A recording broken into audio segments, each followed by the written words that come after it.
Hello दोस्तों, open for learn channel में आप सभी का एक बार फिर से स्वागत है। दोस्तों, समंदर में चीन को जवाब देने की तगड़ी तैयारियों के बीच भारत ने लंबे इंतजार के बाद आखिरकार अपनी दूसरी बेहद घातक परमाणु पनडुब्बी INS अरिघात को लॉन्च करके इतिहास रच दिया है। भारत की यह पनडुब्बी न केवल परमाणु ऊर्जा से चलती है, बल्कि परमाणु हथियारों से लैस लंबी दूरी की बैलिस्टिक मिसाइलें दागने में सक्षम है, जो इस बात का सीधा संकेत है कि भारत समंदर में किसी गुस्ताखी को बर्दाश्त करने के मूड में बिल्कुल नहीं है। यह भारत की पहली स्वदेशी परमाणु पनडुब्बी INS अरिहंत से भी कई मामलों में ज्यादा ताकतवर है।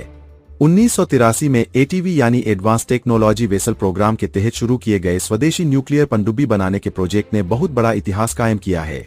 इस प्रोजेक्ट ने दुनिया को यह बता दिया है कि भारत अब ऐसी पनडुब्बियों बनाने में सक्षम है जो समंदर से परमाणु ताकत से लैस लंबी दूरी की बैलिस्टिक मिसाइलें दाग सकती है। तो दोस्तों, समंदर में भारत की बेतहाशा ताकत को बढ़ाने वाली इस बवंदर परमाणु पनडुब्बी की ताकत, क्षमताओं और इसे बनाने के पीछे भारत के सीक्रेट प्लान के बारे में विस्तार से जानने के लिए वीडियो को बिना स्किप किए आखिरी तक देखिए। भारत की यह ऐतिहासिक कामयाबी आपका सीना गर्व से चौड़ा कर देगी। और आगे बढ़ने से पहले भारतीय नौसेना के समर्थन में वीडियो को लाइक जरूर करें। अब हिंद महासागर में चीन नहीं कर पाएगा जबरन घुसपैठ, हर हिमाकत के जवाब देने को मौजूद रहेंगी अरिहंत और अरिघात। इनके 4 मिसाइलों के भयानक बवंडर से दहल जाएगा बीजिंग। दोस्तों, नौसेना की दूसरी परमाणु पनडुब्बी मिलने के बाद भारत की समुद्री ताकत में बवंडर इजाफा हो गया है। अब समंदर में हर वक्त पनडुब्बियां मिशन पर रह सकेंगी। वही परमाणु हमला करने में सक्षम यह सबमरीन अब भारत के समुद्री इलाके में दुश्मन चीन की हर गुस्ताखी का ताबड़तोड़ जवाब देंगी। यह दोनों पनडुब्बियां परमाणु हथियार ले जाने में सक्षम मिसाइलों से लैस है। जाहिर है कि यह परमाणु पनडुब्बियां है जो न्यूक्लियर रिएक्टर से चलती है। इस वजह से यह महीनों तक पानी के अंदर रह सकती है। INS अरिघात काफी पहले बनकर तैयार हो गई थी, लेकिन इसका लंबे वक्त तक ट्रायल किया गया है और हर जरूरी टेस्ट से गुजरने के बाद आखिरकार अब इसे नौसेना में शामिल कर दिया गया है। वहीं अगर INS अरिघात की बात करें तो यह INS अरिहंत से कई गुना ज्यादा ताकतवर है। 750 किलोमीटर की रेंज वाली के 15 मिसाइलों से लैस है अरिघात। अरिहंत कैटेगरी की दूसरी मिसाइल सबमरीन INS अरिघात के ब्लड प्रोपेलर वाटर रिएक्टर से ऑपरेट होते हैं।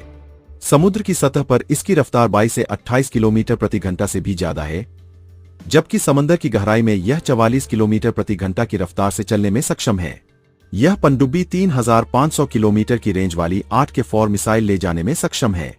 परमाणु पनडुब्बी होने की वजह से यह महीनों तक समंदर के अंदर रह सकती है।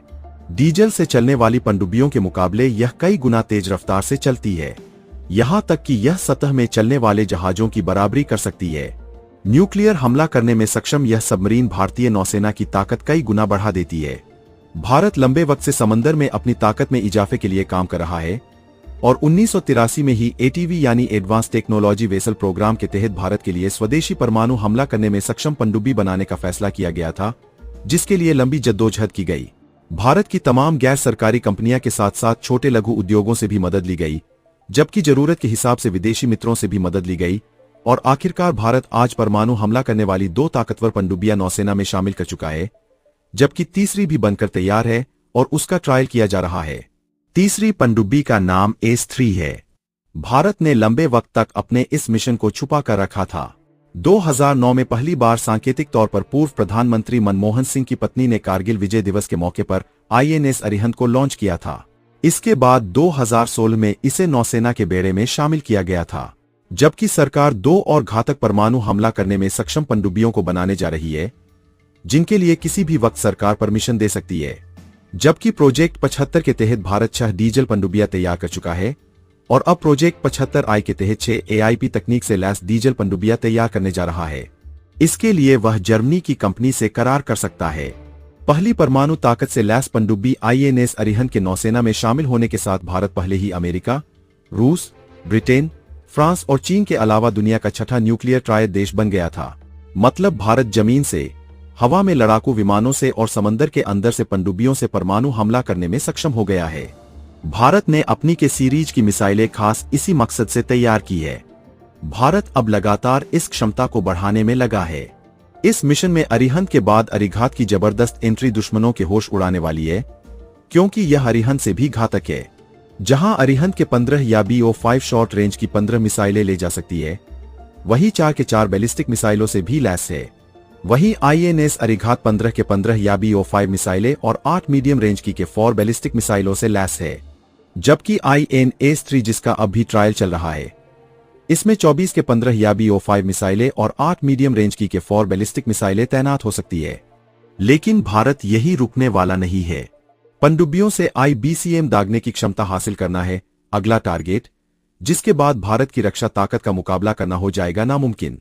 दोस्तों, भारत के कदम यही रुकने वाले नहीं है, बल्कि भारत इसके बाद पनडुब्बियों से इंटरकॉन्टिनेंटल बैलिस्टिक मिसाइलें दागने की क्षमता हासिल करना चाहता है, जिसके लिए भारत की मजबूत तैयारियों का अंदाजा इसी बात से लगाया जा सकता है कि भारत की के सीरीज की मिसाइलों में के 5 और के 6 मिसाइलें यह ताकत रखती है, जबकि अग्नि 5 का भी सबमरीन वर्जन 7 से 8,000 किलोमीटर की मारक क्षमता रखता है। मतलब भारत की तैयारियां बेहद पुख्ता है। भारत सबमरीन्स के लिए और भी कई मिसाइलें तैयार करने में लगा है। पनडुब्बियों से परमाणु हमला करने की ताकत कई मायनों में किसी देश की ताकत को कई लेवल पर मजबूत कर देती है। इसे इस तरह से समझा जा सकता है कि मान लीजिए कभी किसी देश से हमारी जंग होती है, ऐसे में अगर कोई देश हम पर हमला करता है तो वह इस तरह से हमला करेगा कि वह एक साथ हमारे तमाम हथियारों को तबाह कर दे, जिससे हम कोई रिएक्शन ना दे पाए। ऐसे में काउंटर अटैक के दो तरीके हो सकते हैं। पहला यह हो सकता है कि परमाणु बमों से लैस मिसाइल और लड़ाकू विमानों को ऐसी जगहों पर तैनात रखना जो परमाणु हमले के बावजूद दुश्मन को जवाब दे सके, ऊंचे पर्वतीय क्षेत्रों में, या फिर मिसाइलें और लड़ाकू विमान जो परमाणु हमले के बावजूद किसी सुरक्षित जगह से दुश्मन को तबाह करने के लिए छोड़े जा सके। लेकिन पनडुब्बियों से परमाणु हमला करने की ताकत इन सभी तैयारियों पर भारी पड़ती है, क्योंकि पनडुब्बियां समंदर में और उसकी गहराई में होती है। ऐसे में दुश्मन चाहे कितना भी जोरदार परमाणु हमला करे, पनडुब्बियों को तबाह करना उसके लिए मुश्किल है। अगर वह किसी एक पनडुब्बी का पता भी लगाता है, तब भी उसे उसके बेहद करीब जाकर उसे तबाह करना पड़ेगा, जो उसके लिए बेहद मुश्किल होगा। तबाही की इस ताकत को देखकर चीन और पाकिस्तान जैसे देश भारत से उलझने की हिम्मत नहीं करेंगे। आज के लिए इतना ही। उम्मीद है आपको यह वीडियो पसंद आई होगी। कृपया वीडियो को लाइक और शेयर करें और चैनल को सब्सक्राइब करना न भूलें।